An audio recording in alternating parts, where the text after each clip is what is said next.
கலைஞர் கனவு இல்ல திட்டம் யாரெல்லாம் விண்ணப்பிக்கலாம்? தேவையான ஆவணங்கள் என்னென்ன? குடிசை வீடுகள் இல்லாத மாநிலமாக தமிழ்நாட்டை மாற்ற வேண்டும் என்ற நோக்கில் தமிழ்நாடு அரசு புது வீட்டை கட்ட நினைப்பவர்களுக்கு ஒரு நற்செய்தியை வழங்கியிருக்கிறது. அதாவது புதிதாக சுமார் 1 லட்சம் வீடுகளை இந்த திட்டத்தின் கீழ் கட்ட தமிழ்நாடு அரசு திட்டமிட்டு அதற்காக 3500 கோடி ரூபாய் நிதியையும் பட்ஜெட்டில் ஒதுக்கியுள்ளது. அதனால் இப்பொழுது யாரெல்லாம் இந்த திட்டத்தின் கீழ் புதிய வீடு கட்டலாம், எப்படி கட்ட வேண்டும், அதற்கான தகுதிகள் என்ன என்பதை இங்கு முழுமையாக பார்க்கலாம்.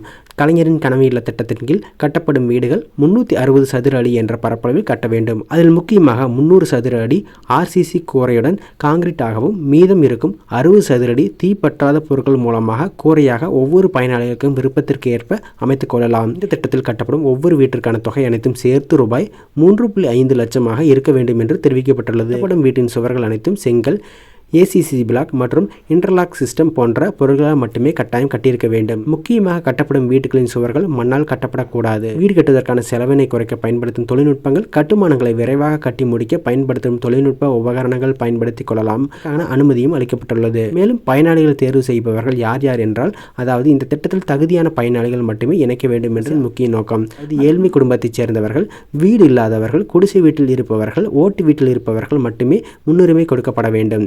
தேவையான ஆவணங்கள் என்னவென்றால், லேண்ட் டாக்குமெண்ட் ஜெராக்ஸ், அதாவது பத்திர நகல், ration card, patta chitta copy, Aadhaar card, phone number, வங்கி கணக்கு விவரம், பேங்க் பாஸ்புக், வருமான சான்றிதழ், இன்கம் சர்டிபிகேட் மற்றும் முழு முகவரி போன்ற ஆவணங்களை கொண்டு நாம் விண்ணப்பிக்கலாம்.